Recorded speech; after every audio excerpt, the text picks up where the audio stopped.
কষ্টে কেটেছে ৫ আগস্ট পুলিশের গুলিতে হত্যার শিকার রবিন মিয়া মিঠুর পরিবারের ঈদ।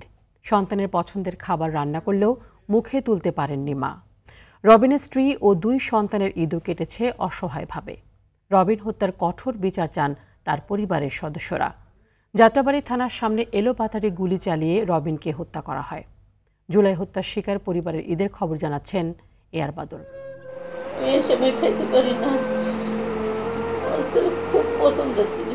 ছেলে রবিনের পছন্দের খাবার রান্না করে সামনে নিয়ে দাঁড়িয়ে আছেন মা পারভিন আক্তার। ছেলে নেই, তাই সন্তানের প্রিয় খাবার রান্না করলেও শোকে খাবার মুখে নিতে পারেননি এই মা।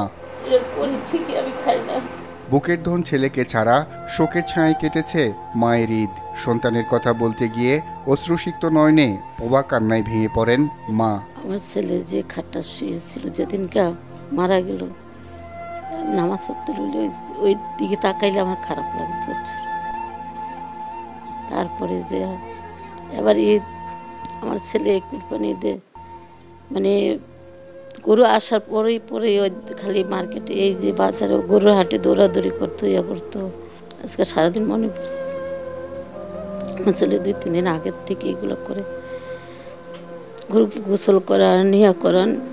আমার ছেলে জুড়ার সময় পছন্দ করে এগুলো আমি রান্না করছি আজকে ঠিকই, কিন্তু আমি খাইনি। আজকে সারাদিন খালি আমার ছেলের কথাই মনে পড়ছে, আজকে তো খাই নাই। এই সরকারের আমলেই সন্তান হত্যার বিচার চান তিনি। আমি এটা বিচার চাই, যতগুলো সন্তান মারছে সবার বিচার যেন হয় এই কথা। এর আগে আপনারা কিন্তু কোনো ইলেকশনের ইয়া করবেন না, আগে আমাদের সন্তানদের বিচার হবে, তারপরে যে ইলেকশন। কারণ আমাদের সন্তানরা তো কোনো অন্যায় করে নাই, তা তো কোনো ইয়ে করে নাই, তাহলে এদের বিচার না হইয়া কেন এরা ইলেকশনের জন্যই হচ্ছে। আরেকটা আমার কষ্ট, আমি এই শেখ হাসিনার বিচার চাই, যারা যারা হত্যা করছে তাদের বিচার চাই। রবিনের 2 ছেলে মুয়াজ বিন রবিন ও মাহের বিন রবিন, 2 ঈদেই বাবার আদরের পরশ ছাড়া কেটেছে তাদেরও ঈদ।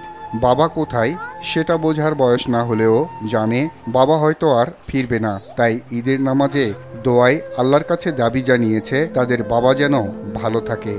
আমি বাবার জন্য দোয়া করছি, আল্লাহ আমার বাবাকে ভালো রাখো, এই তো বলছি। আমার বাবার জন্য দোয়া করছি।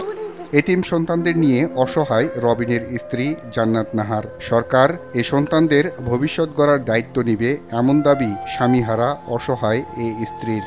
বড় ছেলে সারাদিন কিছু বলে নাই, সে আজকে দুপুরে ঘুম থেকে ওঠার পরে আমার ডাইকে রুমে নিছে।